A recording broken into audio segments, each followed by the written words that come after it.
The ruins stretch for 35 acres in Detroit, 3.5 million square feet of shattered concrete that was once the most advanced automobile factory on Earth.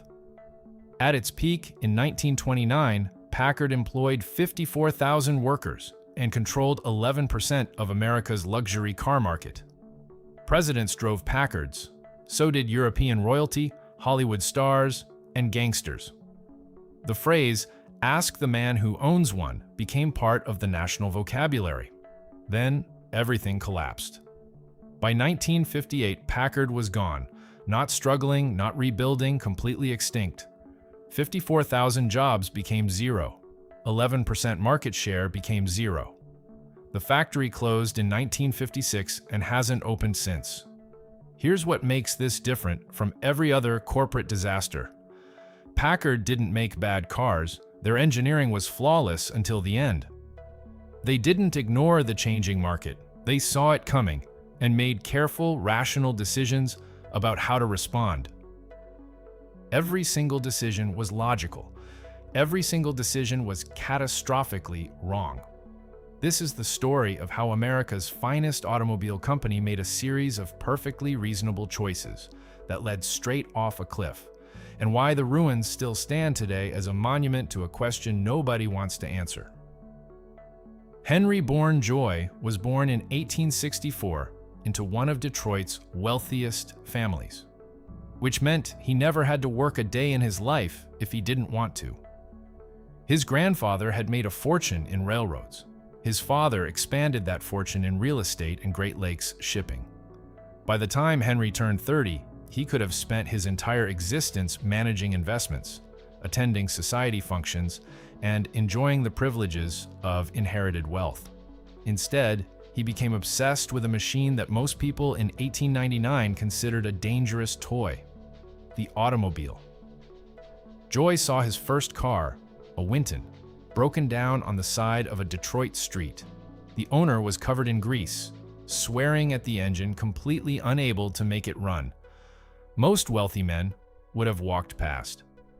Joy stopped, helped fix it, bought one himself, and within a week had taken it completely apart to understand how it worked.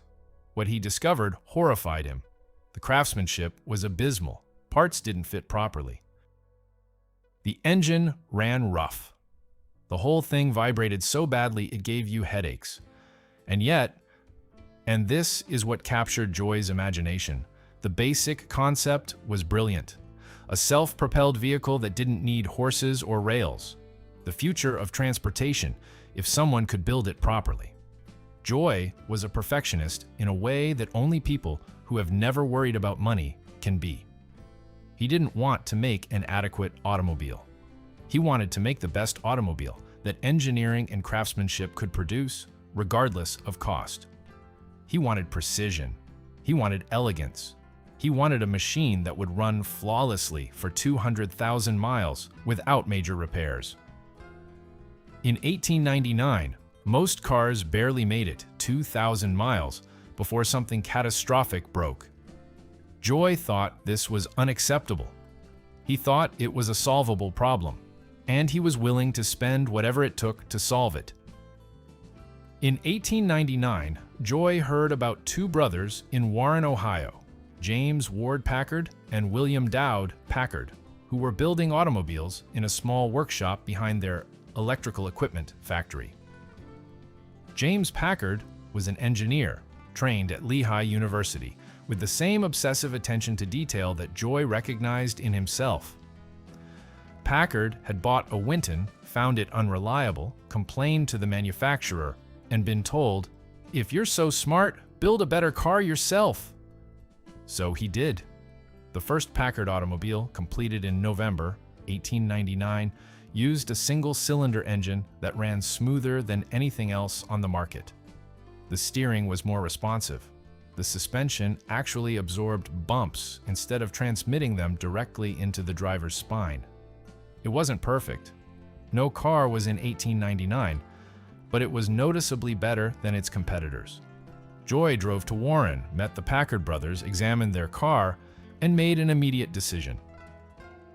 He bought a controlling interest in the company for $25,000, roughly $850,000 in today's money, and convinced them to move operations to Detroit, where they could scale up production and access the city's growing network of parts suppliers and skilled machinists. James Packard would handle engineering. Joy would handle everything else: financing, manufacturing, marketing, and building the kind of company that could turn precision engineering into a sustainable business. Here's the thing about Henry Joy that explains both Packard's greatest triumphs and its eventual destruction. He believed absolutely that quality would always win in the end. Make the best product, he thought, and customers will find you. Price doesn't matter if the product is superior enough. Cutting corners is always a mistake because customers notice. This philosophy worked brilliantly in the luxury market of the early 1900s. It would prove catastrophically inadequate in the mass market of the 1950s. But in 1899, moving to Detroit with $25,000 and a dream of building perfect automobiles, Joy had no way of knowing that. He just knew he wanted to build cars that would make every other manufacturer look incompetent by comparison. The first Packard factory in Detroit opened in 1903 on East Grand Boulevard, and from the beginning it was clear this wasn't going to be a typical automobile operation. Most car companies at the turn of the century were essentially assembly sheds where workers bolted together parts made by dozens of different suppliers. Quality control was minimal. Tolerances were loose. If a part didn't quite fit, you hammered it until it did. Joy and James Packard thought this was insane. They decided to manufacture almost everything in-house, which meant building machine shops, foundries, and testing facilities that most companies their size couldn't afford. The initial capital investment was staggering, but it gave them control over every aspect of production, which meant they could maintain standards that competitors couldn't match.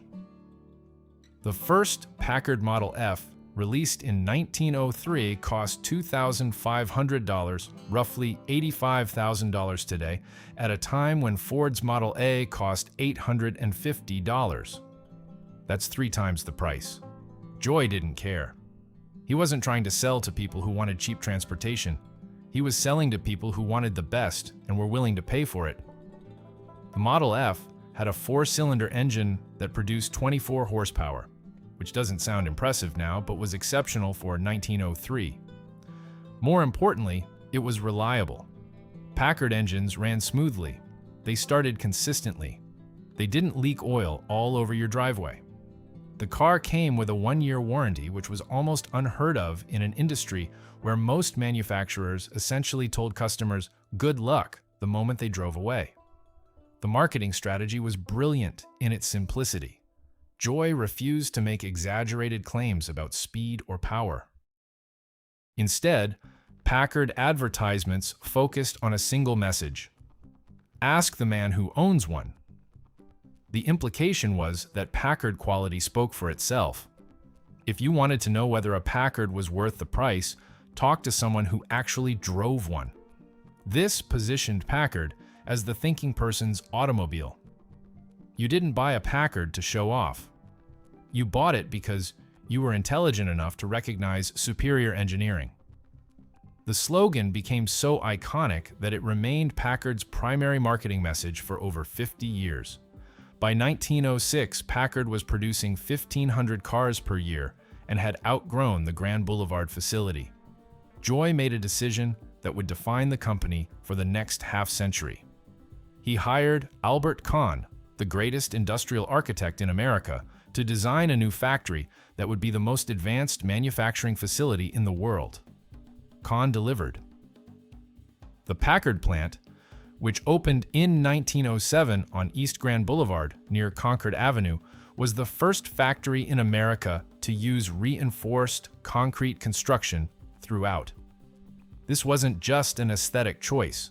Concrete eliminated the fire risk that plagued wooden factories. It allowed for massive, open floor plans without support columns, which made assembly lines more efficient. It let natural light flood the workspace through huge windows, reducing the need for artificial lighting and creating better working conditions.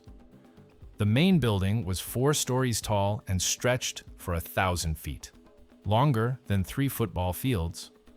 When it opened, industrial architects from Europe traveled to Detroit specifically to study it. It wasn't just a factory. It was a demonstration that American manufacturing had reached a level of sophistication that rivaled anything in the world. Inside that factory, Packard built automobiles the way Swiss watchmakers built timepieces.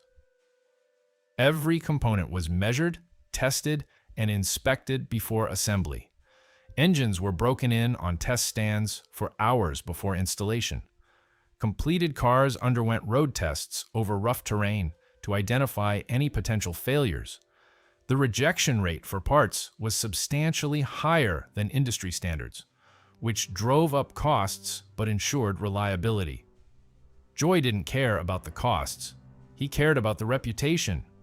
A single mechanical failure in a Packard, he believed, would damage the brand more than any amount of advertising could repair. So, Packard spent money on quality control that competitors spent on expansion and marketing. The strategy worked. By 1910, Packard had established itself as the premier American luxury automobile. President William Howard Taft bought a Packard. So did John D. Rockefeller, the richest man in America. European royalty ordered custom Packards. The car became associated with wealth, taste, and discernment. Packard's production grew steadily. 3,000 cars in 1910, 5,000 in 1913, 10,000 in 1915. But Joy deliberately kept volume limited. He believed that part of Packard's appeal was exclusivity. If everyone could afford a Packard, it wouldn't be a Packard anymore. This philosophy would haunt the company decades later, but in the early 1900s, it made perfect sense. Packard wasn't trying to compete with Ford in the mass market. They were trying to be the Rolls-Royce of America. And they succeeded. In 1915, Jesse Vincent, Packard's chief engineer, walked into Henry Joy's office with a proposal that seemed insane. Vincent wanted to build a 12-cylinder engine for an automobile. At the time, most cars ran on 4-cylinder engines. The most powerful luxury cars used 6s. 12 cylinders was aircraft territory, not automobiles. The engineering challenges were enormous. The cost would be astronomical, and there was no guarantee that customers would pay for something so extravagant. Joy listened to Vincent's pitch, asked a few questions about technical feasibility, and gave him approval to proceed. This is what separates Packard from every other automobile manufacturer in 1915. They were willing to pursue engineering excellence even when the business case was unclear. The Packard Twin Six, released in 1916, was the first production automobile in the world with a V12 engine. Not the first luxury car, not the first American car, the first car, period. The engine produced 88 horsepower, which was more than double what most luxury cars offered. But power wasn't really the point. The point was smoothness. A 12-cylinder engine, properly balanced, ran with almost no vibration. It was whisper quiet at idle. It accelerated seamlessly without the roughness that plagued smaller engines. Driving a Twin Six felt like piloting a machine from the future. One automotive journalist described it as the sensation of floating on silk.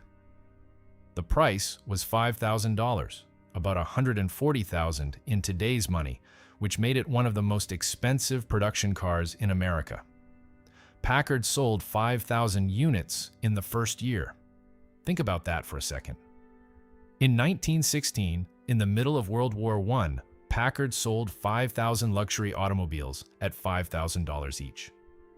That's $25 million in revenue from a single model. The success of the Twin Six established Packard as the unquestioned leader in American luxury automobiles. Cadillac, Lincoln, and Pierce Arrow all tried to compete, but none of them could match Packard's combination of engineering innovation and manufacturing quality. Packard became the car that powerful people drove when they wanted everyone to know they were powerful. Warren G. Harding was driven to his presidential inauguration in a Packard. So was Calvin Coolidge. Hollywood stars, Douglas Fairbanks, Mary Pickford, Clark Gable, all owned Packards. The Soviet government ordered a fleet of custom Packards for their leadership, which is darkly ironic given that they were supposed to be building a classless society. The 1920s were Packard's golden age. The company expanded the factory to over 3 million square feet. Employment peaked at 54,000 workers, making Packard one of the largest employers in Detroit. Production reached 50,000 cars per year by 1928, and Packard controlled 11% of the luxury automobile market in the United States. 11% doesn't sound dominant until you realize there were over 200 automobile manufacturers in America during the 1920s. Capturing 11% of any market that fragmented is extraordinary. Packard wasn't just successful, they were the standard by which every other luxury car was measured. The quality remained impeccable. Packard engines routinely ran for 200,000 miles without major overhauls, which was unheard of in an era when 50,000 miles was considered excellent longevity. The craftsmanship was meticulous. Packard interiors used real wood, real leather, and hand-stitched upholstery. The paint jobs involved multiple layers applied by hand and polished until they gleamed like glass. A Packard wasn't mass-produced in the Ford sense. It was carefully manufactured by skilled craftsmen who took pride in their work. This approach was expensive, but it created loyalty. Packard owners didn't just buy one car. They bought Packards for their entire lives. The company joke was that you didn't sell a Packard, you inherited a Packard customer.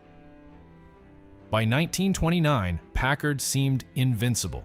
The factory was operating at capacity. Demand exceeded supply. The brand was globally recognized as a symbol of American engineering excellence. Henry Joy had retired as president in 1916, but his philosophy still dominated the company. Build the best automobile possible, charge what it's worth, and never compromise on quality. Alvin McCauley, who took over as president in 1916, maintained this approach faithfully. Packard's balance sheet was strong. The workforce was stable. The dealers were profitable. Everything pointed to continued success for decades. And then, in October 1929, the stock market crashed. The Great Depression began. And Packard discovered that their entire business model was built on an assumption that suddenly became catastrophically wrong. They assumed there would always be wealthy customers who wanted to buy luxury automobiles. When that assumption failed, everything else started to unravel. The Great Depression destroyed the luxury automobile market. Between 1929 and 1933, Packard's production dropped from 50,000 cars to 8,000. 8,000. That's an 84% collapse in 4 years. The problem wasn't quality or reputation. The problem was that the people who bought $5,000 automobiles either lost their fortunes in the crash or decided that driving an expensive car during a depression was politically unwise. Packard suddenly found itself with a factory designed to produce 50,000 units per year, a workforce of thousands, and a customer base that had essentially disappeared. The company faced an existential choice: adapt or die. Alvan McCauley, still president, made a decision that probably saved Packard in the short term, but destroyed it in the long term. In 1935, Packard introduced the 120, an 8-cylinder car priced at just under $1,000. $1,000.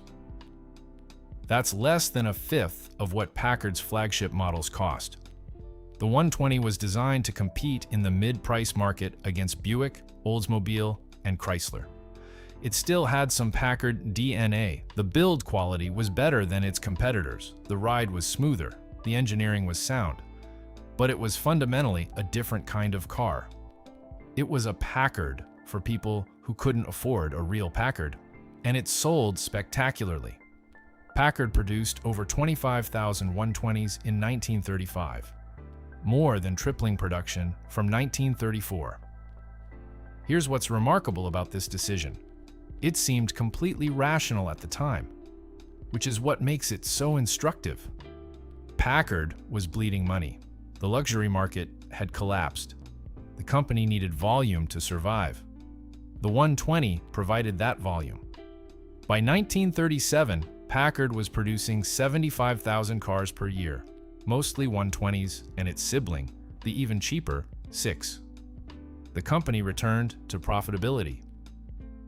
The factory was operating near capacity again. Employment recovered. From a pure business perspective, the 120 saved Packard. But it also began a slow process of brand dilution that would eventually destroy what made Packard valuable in the first place. The problem with selling cheaper cars under a luxury brand is that you can't undo the association. Once customers started seeing Packards on the street driven by middle-class families, the car stopped being a symbol of elite status. Packard dealers hated the 120 because it confused their customers. Someone shopping for a $1,000 car didn't want to walk into a showroom where $5,000 models sat nearby, making them feel inadequate. Someone shopping for a $5,000 car didn't want to be associated with a brand that school teachers and mid-level managers could afford. Packard tried to maintain the distinction by marketing the 120 separately, but the damage was done. The brand that spent 40 years cultivating an image of exclusivity had voluntarily abandoned it for short-term survival. Packard's traditional competitors made different choices. Cadillac, owned by General Motors, stayed firmly in the luxury segment. They dropped their least expensive models and focused on building cars for wealthy customers who still existed even during the Depression. Yes, their volume declined. Yes, they lost money in the early 1930s. But they preserved their brand identity. When the economy recovered, Cadillac was still Cadillac, the American luxury car. Lincoln, owned by Ford, did something similar. They took losses, maintained quality, and waited for better times. Meanwhile, Packard was producing mid-price cars in large volumes, making decent money, and slowly eroding the very thing that made customers willing to pay premium prices in the first place. The perception that owning a Packard meant you had made it. World War II temporarily masked this problem. From 1942 to 1945, civilian automobile production ceased entirely. Packard converted the factory to produce aircraft engines, specifically the Rolls-Royce Merlin engine under license, which powered the P-51 Mustang fighter.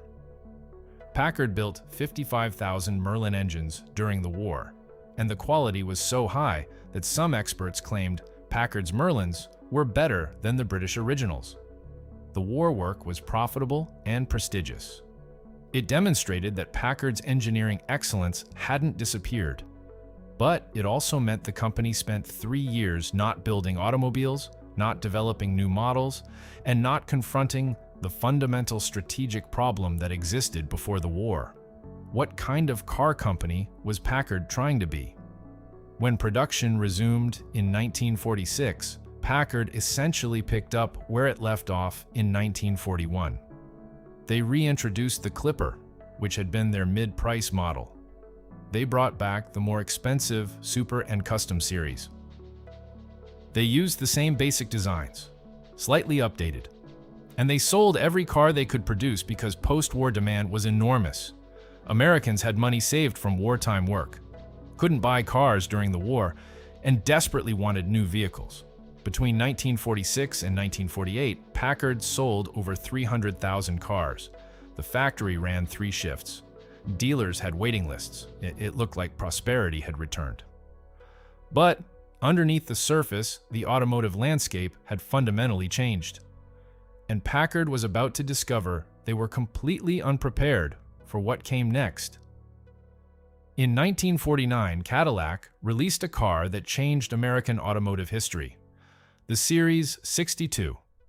It had a new overhead valve V8 engine that produced 160 horsepower, and substantially more than Packard's straight 8. It had a sleek, modern design with tail fins that made every other car on the road look dated. It had power steering, power brakes, and automatic transmission as standard features. And it cost roughly the same as Packard's mid-level models. To put that number in perspective, a Cadillac Series 62 in 1949 cost about $3,000. A Packard Custom 8 cost about $3,500. For 15% more money, you got a Packard. For 15% less, you got a Cadillac that was faster, more modern, and had the full prestige of the GM luxury brand behind it. Packard's response was catastrophically inadequate. Instead of fundamentally redesigning their cars, they made incremental updates. They added more chrome, they modified the body slightly. They kept using the same straight 8 engine they had been using since the 1930s. To be fair, the Packard straight 8 was a magnificent engine, smooth, reliable, beautifully engineered. But it produced less power than Cadillac's V8, got worse fuel economy, and represented old technology. When customers cross-shopped between Packard and Cadillac, which they increasingly did, Packard lost. Not because Packards were bad cars, they weren't, but because Cadillac offered a better combination of performance, modernity, and value. Here's the thing about Packard's leadership in the late 1940s. They understood the problem. They knew Cadillac was eating their lunch. They knew they needed new engines, new designs, new everything, but they faced two constraints that proved insurmountable. First, they didn't have General Motors resources.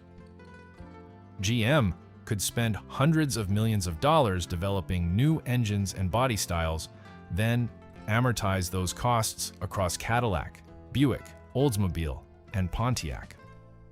Packard had to fund everything from their own cash flow, which was healthy but not infinite. Second, and more importantly, Packard's management still believed that superior quality would eventually win. They thought customers who truly understood automobiles would recognize that Packards were better built than Cadillacs. They thought the market would reward craftsmanship and engineering excellence. They were wrong. The sales numbers tell the story. In 1949, Packard sold 116,000 cars. Cadillac sold over 92,000. Packard was still ahead, but barely. In 1950, Cadillac sold 103,000. Packard sold 42,000. Think about that collapse. In 1 year, Packard lost 60% of their volume, while Cadillac grew by 10%. Something fundamental had shifted. Customers who might have bought Packards in the past were now buying Cadillacs, and once they switched, they didn't come back. Packard discovered that brand loyalty, which they had cultivated so carefully for decades, turned out to be far more fragile than anyone expected. Packard tried to respond. In 1951, they released a redesigned model with a sleeker body. Sales recovered to 100,000 cars. In 1952, they finally discontinued the ancient straight 8 and introduced a new overhead valve V8. But they were always one step behind. Cadillac introduced power steering in 1952. Packard added it in 1953. Cadillac offered air conditioning as an option in 1953. Packard followed in 1954. Every feature that defined a modern luxury car, Packard adopted late. And because they adopted it late, they looked like they were copying Cadillac instead of innovating. The perception shifted. In the 1930s and 1940s, Packard was the benchmark. By the early 1950s, they were the follower. Once that perception takes hold, it's almost impossible to reverse. The financial pressure became crushing. Developing new engines, new transmissions, new body styles, All of this required capital that Packard didn't have in sufficient quantities.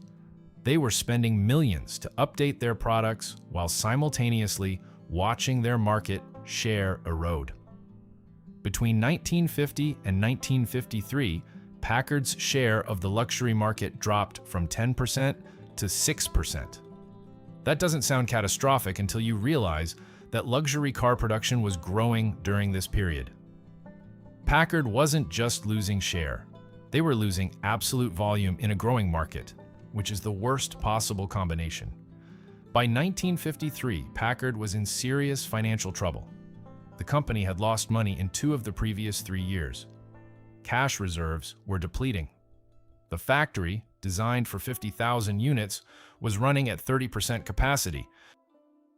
James Nance, who became Packard's president in 1952, understood all of this. He was a Harvard MBA, previously successful at Hot Point Appliances, brought in specifically to fix Packard's problems. He developed a plan to reposition Packard as a true luxury brand again, abandoning the mid-price market and competing directly with Cadillac at the high end. The plan made sense. Packard's brand was damaged by years of selling cheaper cars. The only way to restore prestige was to stop diluting it. But executing this plan required one thing Packard didn't have: money. Redesigning the entire product line, retooling the factory, developing new engines, Nance estimated it would cost $100 million, roughly $1 billion in today's money. Packard's annual revenue was around $300 million. They couldn't fund it from cash flow. They couldn't raise it from investors who were skeptical about Packard's future. They needed a partner. And that's when Nance made the decision that killed the company. In June 1954, Packard merged with Studebaker Packard Corporation. On paper, the logic was sound. Studebaker was a mid-price manufacturer based in South Bend, Indiana. They had excess factory capacity. They had a dealer network that complemented Packard's. A merger would create economies of scale, reduce costs, and give both companies a better chance of surviving against the big 3: GM, Ford, and Chrysler. James Nance believed the merger would provide the resources Packard needed to reposition the brand, while Studebaker benefited from Packard's engineering expertise. Industry analysts called it a smart defensive move by 2 independent manufacturers trying to survive in an increasingly consolidated market. Here's what Nance didn't know, or perhaps didn't want to know: Studebaker was a disaster. The South Bend factory was a mess of old buildings, inefficient layouts, and antiquated equipment. Worse, Studebaker's labor costs were catastrophically high because of a contract they had signed with the United Auto Workers in 1950 that guaranteed wages substantially above industry standards. Studebaker was losing money on every car they built, hiding the losses through accounting tricks, and desperately searching for a merger partner that might save them. When Packard agreed to merge, Studebaker essentially transferred their problems to Packard's balance sheet. What Nance thought was a merger of equals was actually Packard acquiring a terminally ill company that would drain resources Packard desperately needed for its own survival. The scale of the mistake became clear within months. In 1954, the merged Studebaker Packard Corporation lost $42 million, roughly $450 million in today's money, $42 million in 1 year. Most of that came from Studebaker's operations. The South Bend factory was hemorrhaging cash. Labor costs were unsustainable. Studebaker dealers couldn't move inventory because the cars had a reputation for poor quality. Packard suddenly found itself responsible for fixing all of these problems while simultaneously trying to save its own brand. The financial burden was overwhelming. Money that should have gone to developing new Packards went to keeping Studebaker's factory running. Engineering resources that should have focused on luxury cars got diverted to fixing Studebaker's quality problems. Nance tried desperately to separate Packard from Studebaker's failures. He pushed ahead with a redesigned 1955 Packard that was genuinely excellent. The styling was elegant. The new torsion-level suspension system was innovative. The V8 engine had been improved to produce over 260 horsepower. Automotive journalists praised it. But dealers were ambivalent because customers were confused. Was Packard a luxury brand or part of Studebaker? Showrooms had both nameplates, which made the Packard association with a struggling mid-price brand impossible to ignore. Sales were disappointing. Packard sold just 55,000 cars in 1955, down from 31,000 the previous year. Wait, that's actually an increase. Let me recalculate. Packard sold about 31,000 cars in 1954 and roughly 55,000 in 1955. So, sales improved temporarily, but it wasn't enough to offset Studebaker's losses. The situation deteriorated through 1955 and into 1956. Studebaker Packard continued losing money. The board of directors began discussing whether Packard production should be moved from Detroit to South Bend to consolidate operations and reduce costs. Nance opposed this violently. Moving Packard production to Studebaker's factory would be the final nail in the brand's coffin. It would make Packard just another Studebaker badge. It would eliminate any remaining prestige the name carried. But the financial reality was undeniable. The Detroit factory was running at a fraction of capacity. Keeping it open was bleeding cash. Something had to change. In August 1956, James Nance resigned. He had fought for 2 years to save both brands, spent most of his time dealing with Studebaker's crisis, and watched helplessly as Packard deteriorated from a struggling luxury brand into a financial catastrophe. His replacement, Harold Churchill, immediately made the decision Nance had resisted. Packard production would move to South Bend. The Detroit factory, that magnificent Albert Kahn-designed facility that had produced automobiles since 1907, would close. 50 years of Packard history, millions of square feet of manufacturing space, thousands of workers, all done.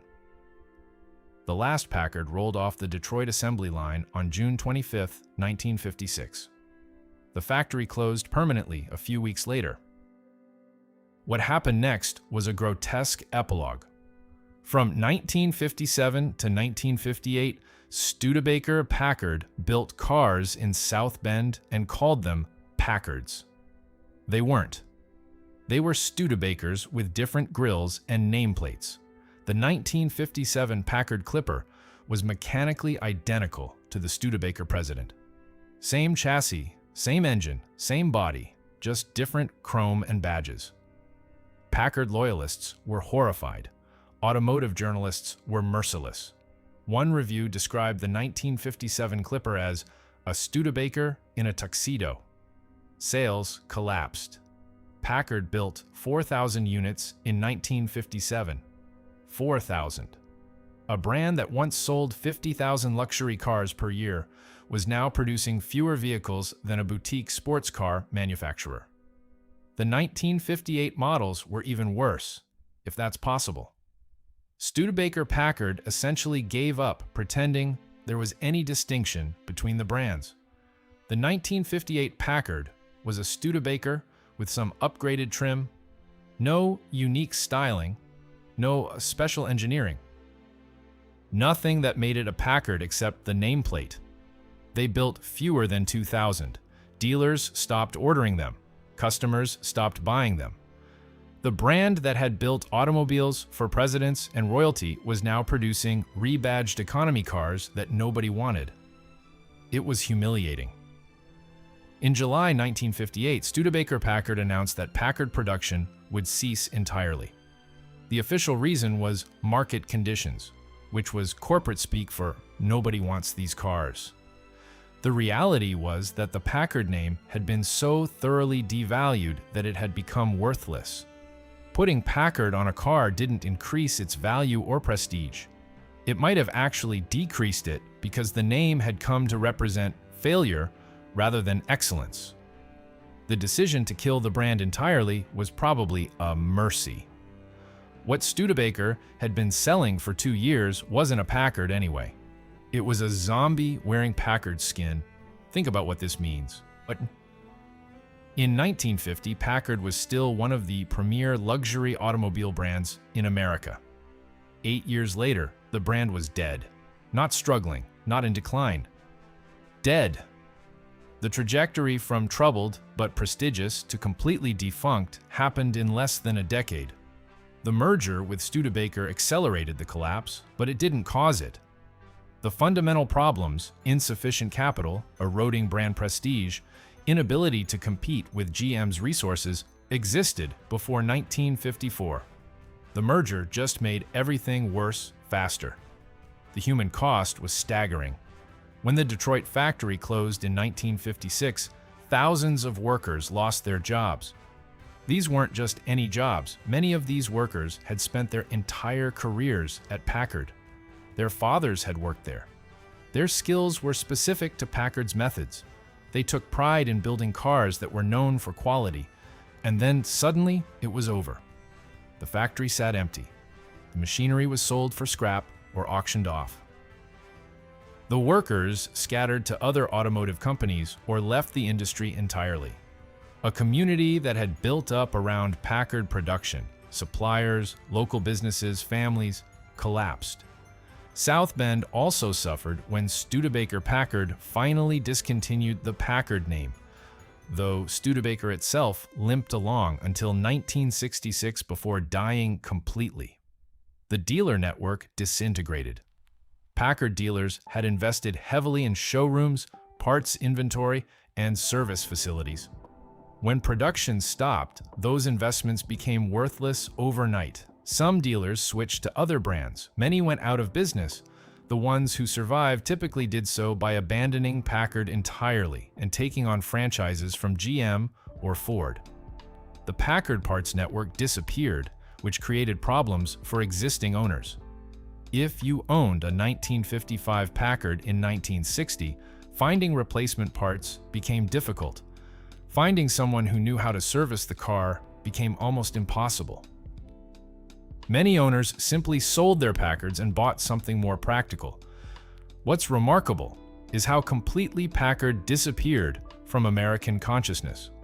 By 1960, just 2 years after production ended, the brand had become a historical footnote. People who weren't car enthusiasts forgot it existed.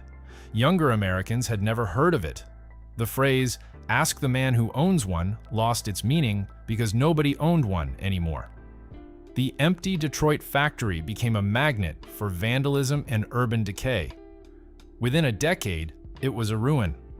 Within 2 decades, it was a symbol of Detroit's industrial decline. That's what happens when a company dies suddenly.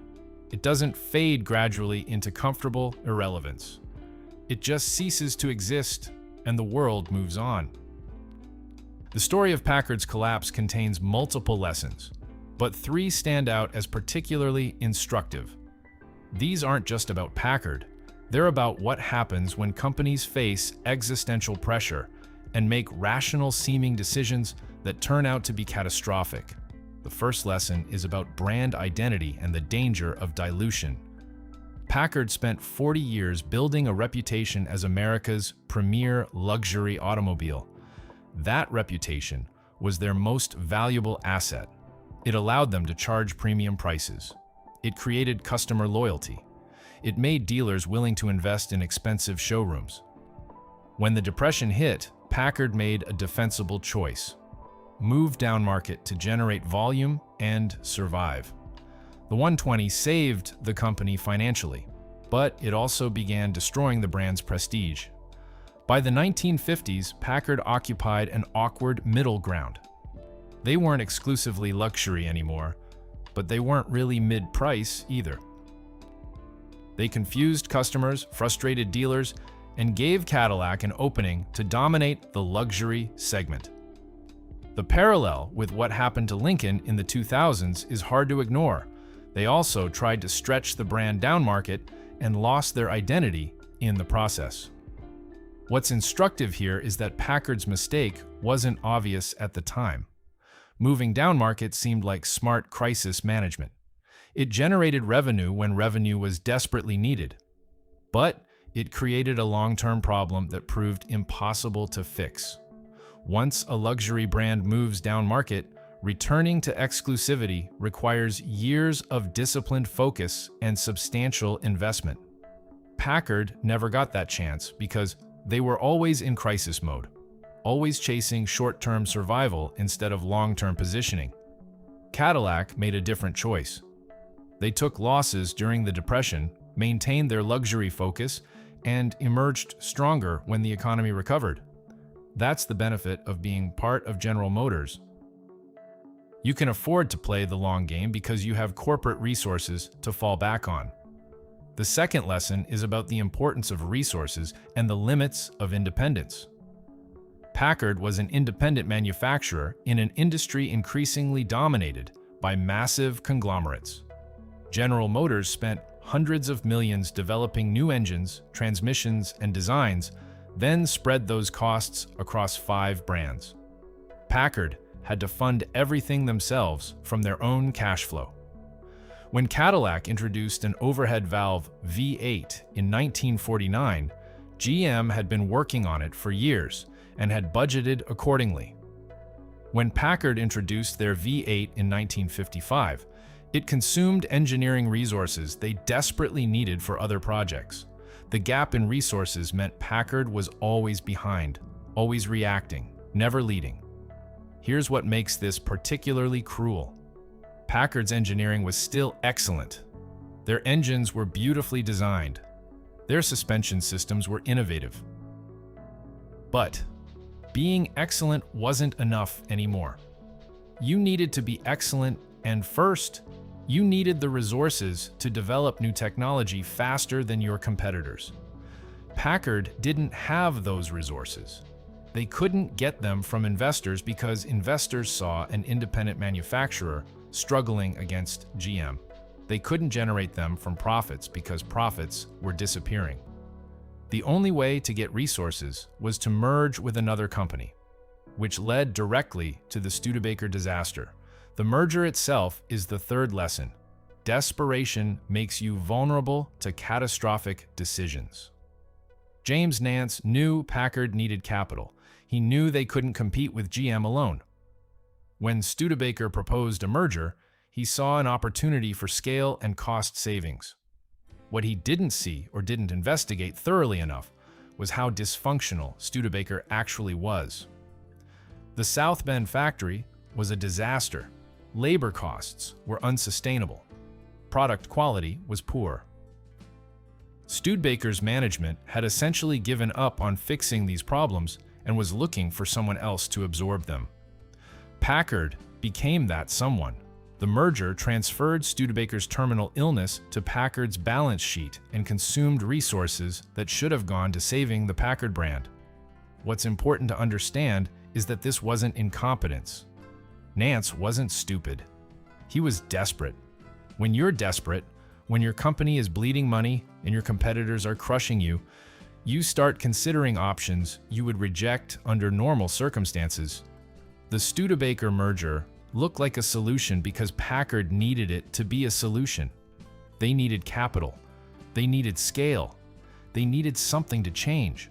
So they convinced themselves that merging with another struggling company would somehow make both companies stronger.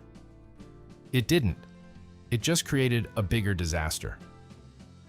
The alternative, refusing to merge, accepting that Packard couldn't survive independently, and selling to a larger company, might have been better. Kaiser Motors tried to buy Packard in 1954. American Motors expressed interest. Either of those mergers might have preserved the Packard brand as a subsidiary while providing the resources needed for development. But Nance wanted Packard to remain independent, or at least appear independent. He thought the Studebaker merger accomplished that. It didn't. It just delayed the inevitable while making the final collapse more spectacular. These 3 lessons interconnect. Brand dilution weakened Packard's market position. Lack of resources prevented them from responding effectively to Cadillac's challenge. desperation led them to make a merger decision that accelerated their demise. Each problem made the others worse. By 1954, Packard was caught in a trap with no good exits. They could continue independently and slowly die from lack of resources.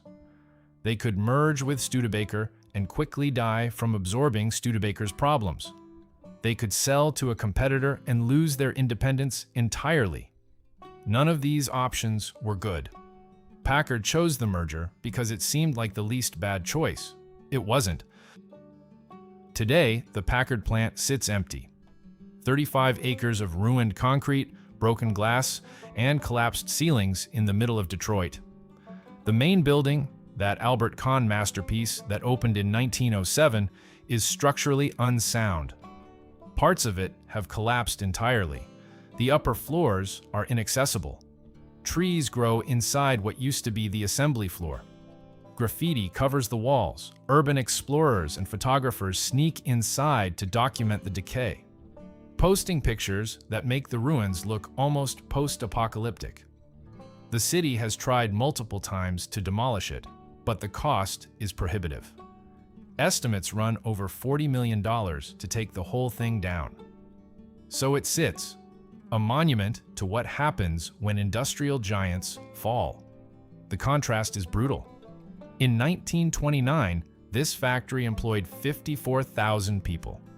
It produced 50,000 automobiles per year. It was one of the most advanced manufacturing facilities in the world, studied by engineers from Europe and Asia who wanted to understand how American industry had achieved such sophistication. Presidents and kings drove cars that were built here. The phrase, "built like a Packard," meant something. It meant quality, precision, durability. The factory was the physical embodiment of those values, and now it's a ruin that the city can't afford to remove. What happened to the Packard brand itself is even sadder in some ways. Studebaker Packard Corporation sold the rights to the Packard name in the early 1960s. Since then, various companies have owned the trademark, mostly doing nothing with it. There have been occasional proposals to revive Packard, usually from entrepreneurs who think there's a market for a new American luxury car. None of them have gotten past the planning stage. The brand has no value anymore. It doesn't represent quality or prestige, it represents failure. You can't build a luxury car company on a name that people associate with industrial collapse. Some Packards survive as collector cars. The pre-war models, especially the Twin Six and the Caribbean convertibles, are highly valuable. A pristine 1930s Packard in good condition can sell for $500,000 at auction. Car collectors appreciate the craftsmanship, the engineering quality, the historical significance. But these are museum pieces, not transportation. They're artifacts from an era when American manufacturing pursued excellence without compromise. They remind us what Detroit could do when it tried, and they make the ruins of the Packard plant even more poignant because they demonstrate what was lost. The human legacy is harder to measure. The workers who lost their jobs in 1956 scattered. Some found work at Ford or GM. Many left Detroit entirely. Their skills, the specific knowledge of how to build Packards to Packard standards, disappeared with them. The suppliers who built parts exclusively for Packard went out of business or switched to other customers. The dealers who invested in Packard showrooms converted to other brands or closed. An entire ecosystem that had built up around Packard production over 5 decades evaporated in a matter of months. That's what happens when a company dies suddenly. It doesn't just kill the company, it kills everything connected to it. Detroit itself changed. The Packard plant wasn't the only factory to close in the 1950s and 1960s, but it was one of the first and certainly one of the largest. Its closure foreshadowed the broader deindustrialization that would devastate Detroit in the following decades. The pattern was the same. Independent manufacturers couldn't compete with the Big Three's resources, made desperate decisions trying to survive, and ultimately failed. Hudson merged with Nash to form American Motors. Kaiser tried and failed to break into the market. Studebaker died completely in 1966. By 1970, the only American automobile manufacturers left were GM, Ford, Chrysler, and AMC. The independent era was over. Packard was one of its first and most prominent casualties. The ruins of the Packard plant have become a symbol, though what they symbolize depends on who's looking. For some, they represent the decline of American manufacturing and Detroit's economic collapse.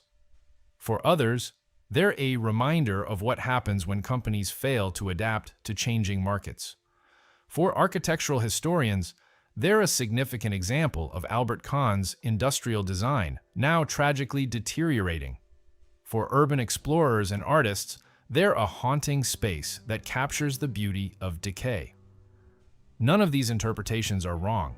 The ruins contain all of these meanings and more.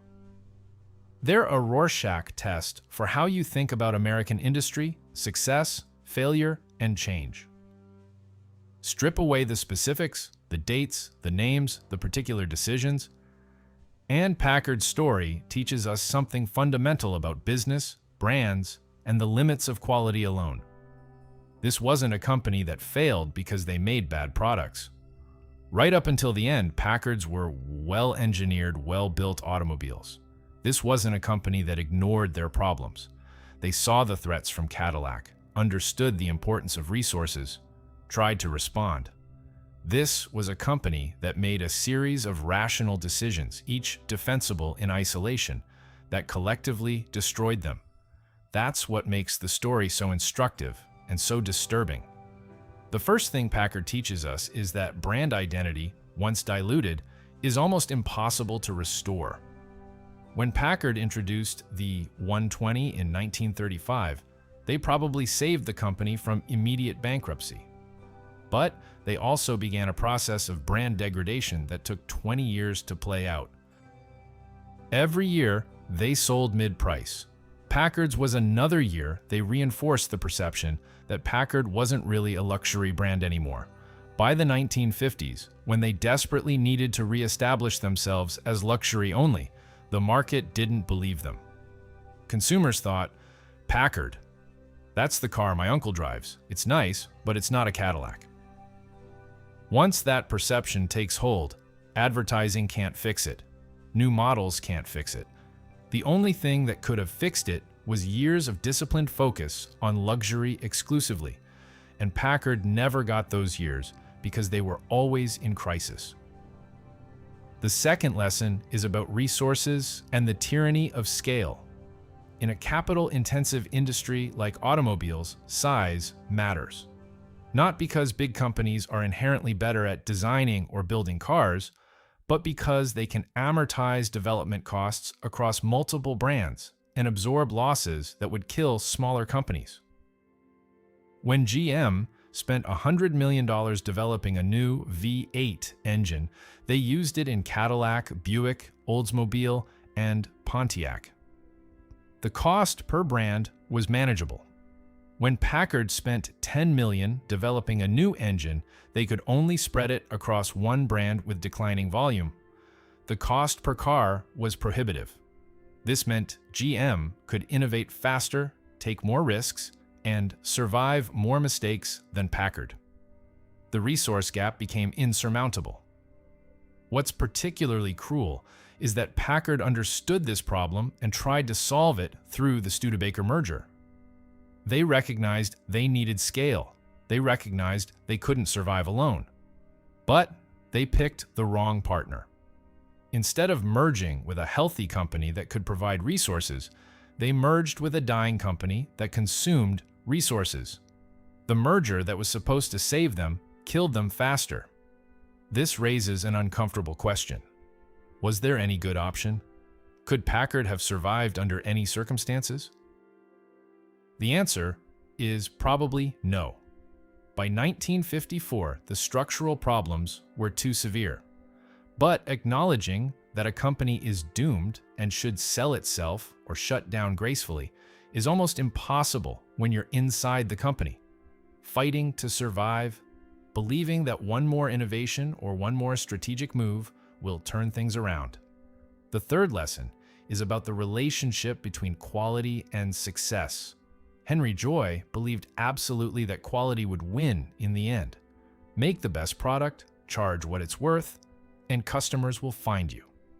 This worked brilliantly in the early luxury market when customers were mechanically sophisticated. Brands were built on word of mouth, and price wasn't the primary consideration. It failed catastrophically in the post-war mass market when customers cared more about styling and features than engineering nuances. Brands were built on advertising, and value mattered more than absolute quality. Packard kept building excellent cars, while Cadillac built good enough cars with better marketing and more modern designs. Cadillac won. The lesson isn't that quality doesn't matter. It's that quality alone isn't sufficient. You need quality plus modern design plus competitive pricing plus effective marketing plus adequate resources to invest in all of the above. Packard had quality.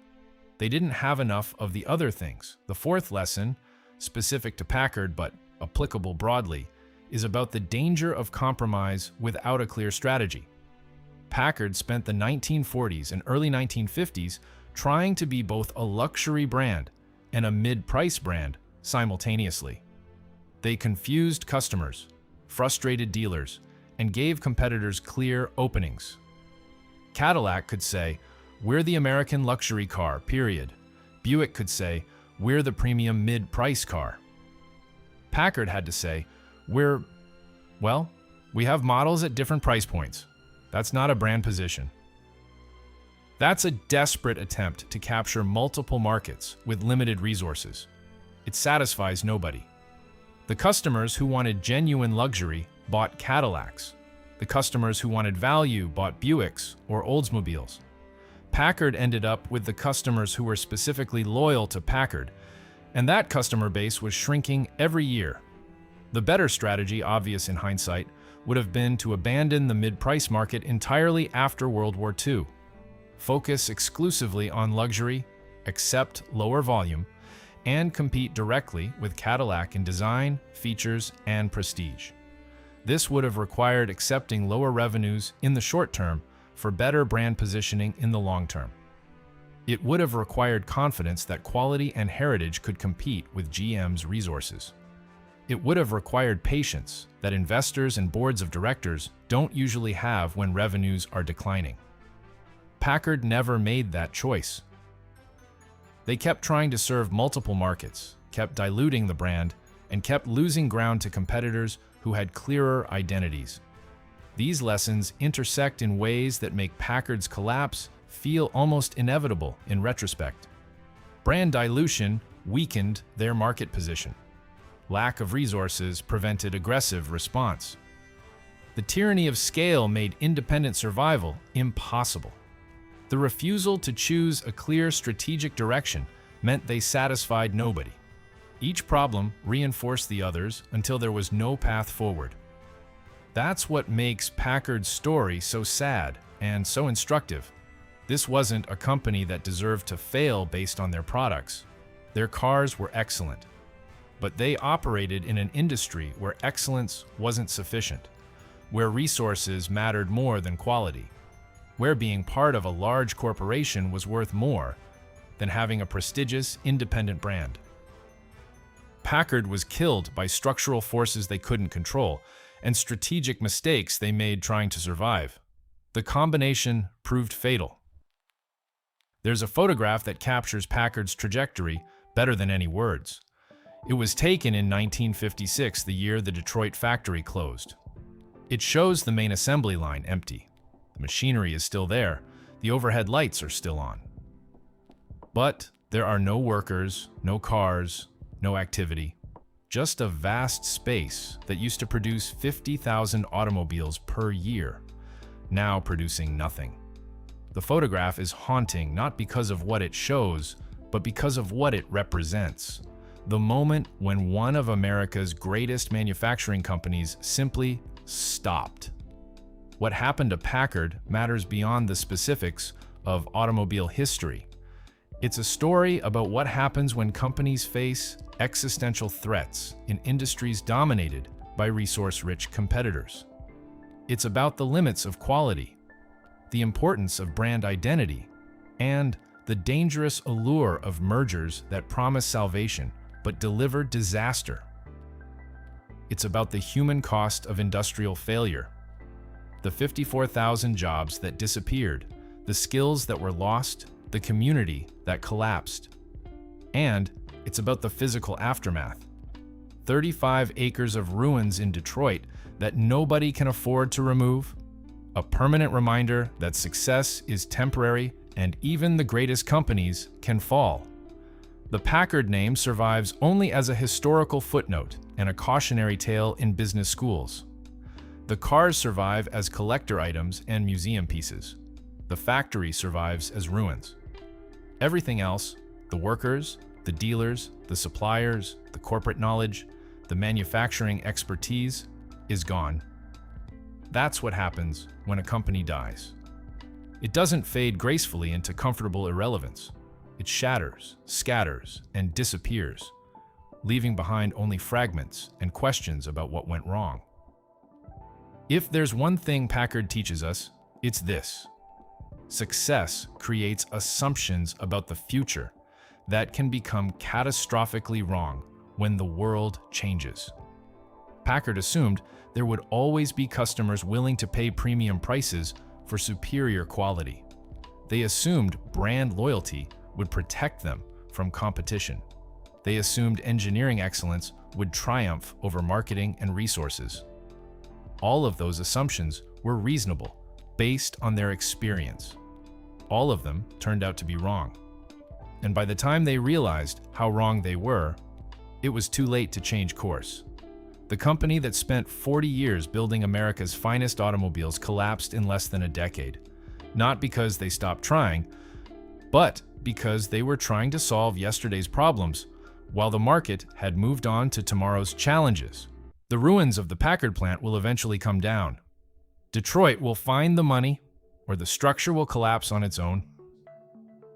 When that happens, one of the last physical traces of Packard will disappear. But the story remains. It remains as a reminder of what Detroit could do when American manufacturing pursued excellence.